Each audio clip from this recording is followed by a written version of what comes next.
Assalamualaikum warahmatullahi wabarakatuh. Perkenalkan, nama saya Aliasa dari kelas 4C.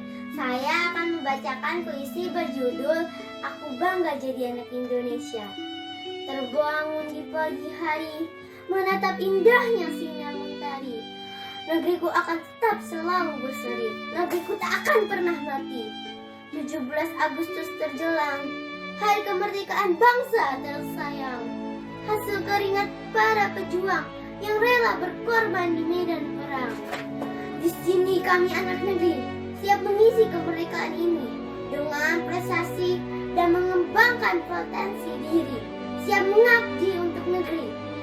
Berkarya adalah keharusan, berbakti adalah kewajiban, belajar adalah kebutuhan demi meneruskan perjuangan. Kami anak Indonesia membuktikan semangat yang kami punya. Rayakan kemerdekaan, tebarkan persatuan, melanjutkan semangat para pahlawan. Demi satu kata, merdeka. Aku bangga jadi anak Indonesia. Assalamualaikum warahmatullahi wabarakatuh.